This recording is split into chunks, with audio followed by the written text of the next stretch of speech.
Genetically modified organisms, an invention of contention. Time and time again, they are thrown in the international spotlight. In 2015, we saw 500 people marching through Los Angeles, chanting "Hell no GMO" and holding signs like hers.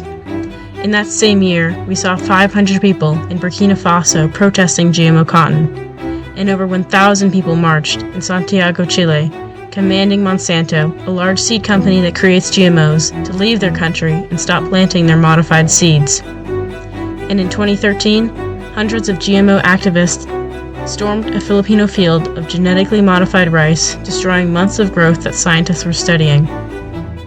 So, what about GMOs have all these people up in arms? The beginning of GMOs shows us an answer: the Flavor Saver tomato, the first commercially available GMO food. The process of creating this tomato was entirely transparent.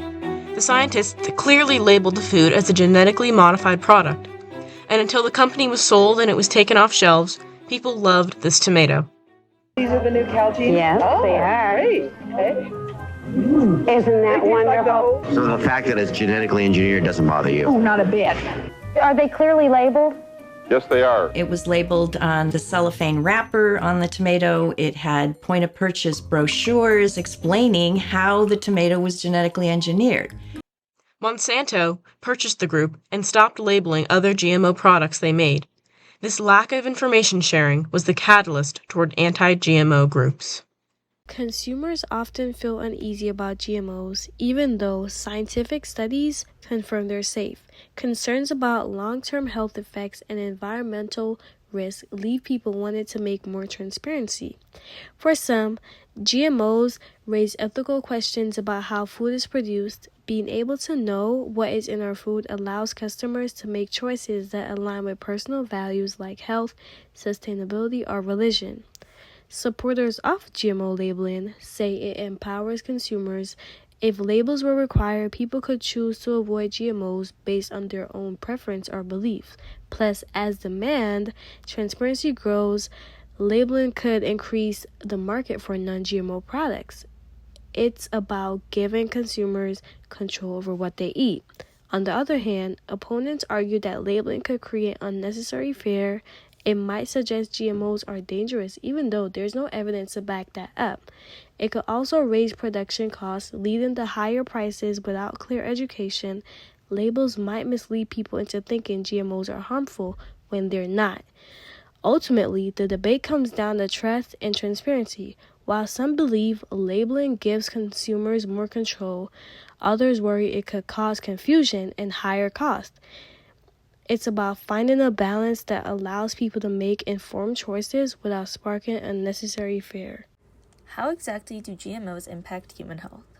Since they are created by combining the genes of different foods, using a gene from an allergen can potentially trigger consumers' allergies.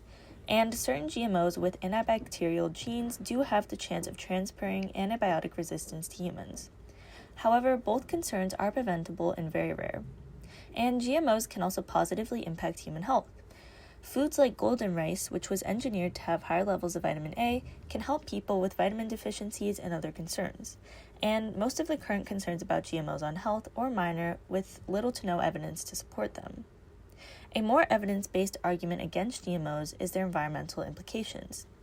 GMOs increase the risk of outcrossing, meaning that engineered genes can pass on to wild plants, in turn damaging biodiversity by changing genetic makeups. However, GMOs also have many pros for the environment, such as being easier to transport, less prone to disease, and more versatile. Furthermore, foods designed to be insect-resistant allow farmers to use less insecticides. In fact, according to the FDA, insecticide application among U.S. corn and cotton farmers decreased by over 80% from 1996 to 2017.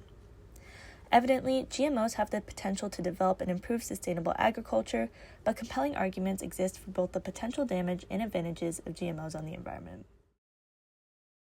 In addition to the debate over the environment, the GMO controversy extends to how farmers themselves are impacted. For farmers who choose not to use GMO products, they may find it harder to find products that they can use. In the 1980s, according to the U.S. Department of Agriculture, the Supreme Court also ruled in Diamond v. Chakrabarty that genetic modified seeds could be patented. A patent is basically a legal right that doesn't allow others to use a product or an invention. The Supreme Court also ruled something similar in 2001 that patents rights could go as far as prohibiting the use of plants in their new different variations. With these decisions, we can see how seeds are less available for farmers who do not want to use genetic modifications, but also don't want to use products that have patents on them. While consumers may see positives, such as more food and lower cost when using GMOs, according to Botanica, farmers may not see that. For farmers who choose to use GMOs, they do see an increase in the prices over the years. According to the U.S. Department of Agriculture, in 2012, there was over a 600% increase in the comparison of prices in the 1990s. With companies like Corteva Agri-Science, according to Friends of the Earth Europe, they give fees to farmers because they have a patent on the crops and variations. Even with plants that show a natural genetic trait that are similar to that may or may not be similar to their own invention, they have these fees.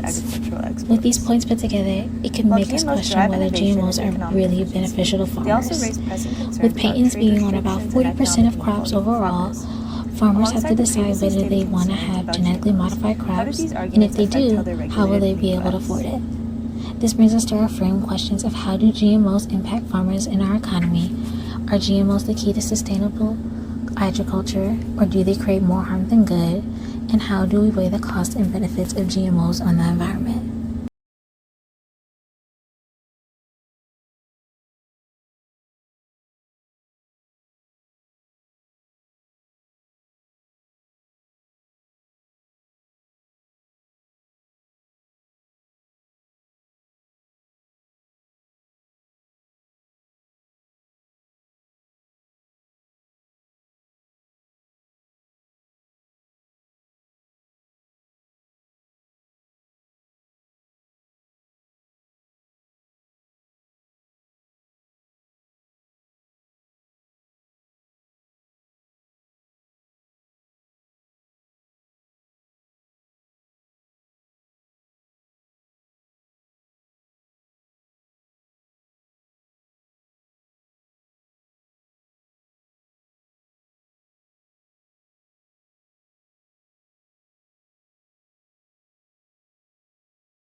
In the United States, GMOs are governed by the Coordinated Framework for Regulation of Biotechnology, which was published in 1986 and builds on legal authority that had previously been in place to regulate traditional goods.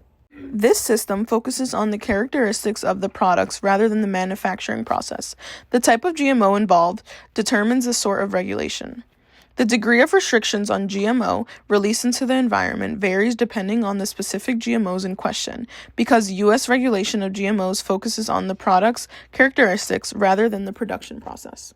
There are no absolute restrictions on GMOs in the United States food supply. The majority of foods derived from GM plants are categorized as presumptively generally recognized as safe, since the FDA treats them similar to foods obtained from traditionally grown plants. However, pre-market approval is necessary for a GMO product that differs significantly in structure, function, or composition from substances found currently in food. The debate over GMOs is still complicated as well as controversial, with its origin and worries about the corporate control over agriculture, environmental effects, and human health.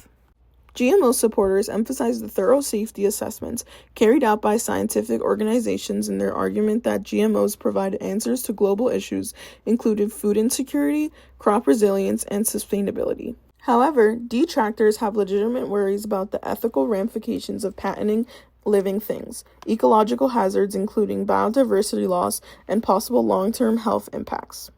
The argument reveals underlying social concerns about transparency, power dynamics in the food system, and consumer choice, even though scientific argument largely supports the safety of approved GMOs.